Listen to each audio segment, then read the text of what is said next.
আমি একজন ছাত্র আলেমদের সাথে থেকে সব আমল আখলাক ঠিক রাখতে পারলেও এখন ছাড়তে পারি না, এত চেষ্টা করে তাও পারি না। ভাইরা আমার, আমাদের তরুণ ভাইরা অনেকে এই ধ্বংসের পথে চলে যাচ্ছে, হারাম গুনাহে লিপ্ত হয়ে যাচ্ছেন, অনেকে বাঁচতে পারছেন না। উপায় কি?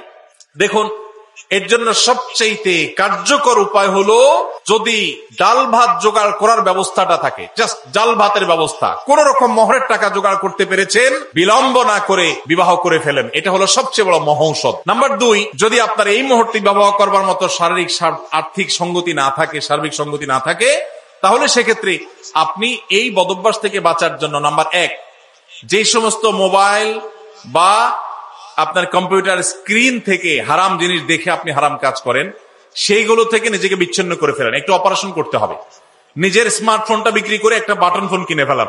একটু কষ্ট হবে প্রথম বন্ধু বান্ধবদের সাথে সম্পর্ক যোগাযোগ রাখতে একটু অসুবিধা হবে, 6 মাস মাত্র এইভাবে চলেন, বিক্রি করে ফেলতে হবে, রাখলে হবে না, বাটন ফোনে চলে যান, কিচ্ছু হবে না, মনে হবে যে অনেক ক্ষতি হবে, আসলে কিছুই হবে না। আপনার ইমান আমল রক্ষা করার জন্য এইটুকু স্যাক্রিফাইস যদি আপনি করতে পারেন, দেখবেন ইনশাআল্লাহ বদভ্যাস দূর হয়ে গেছে। নাম্বার 3, সাধারণত এই পাপের পাপীরা নির্জনতার এই সময়টাকে কাজে লাগায়। অতএব নির্জনতায় কোনো অবস্থাতে থাকা যাবে না। কোন কক্ষে একা আছেন, কেউ নাই, দ্রুত বের হয়ে চলে যান, চেষ্টা করেন কোনো মানুষের মধ্যে থাকার জন্য, একাকী থাকবেন না। এবং সেই সাথে আল্লাহর কাছে চোখের পানি ফেলে দোয়া করবেন, দ্রুততার সাথে মোহর এবং হালাল টাকা জোগাড় করে ফেলবেন।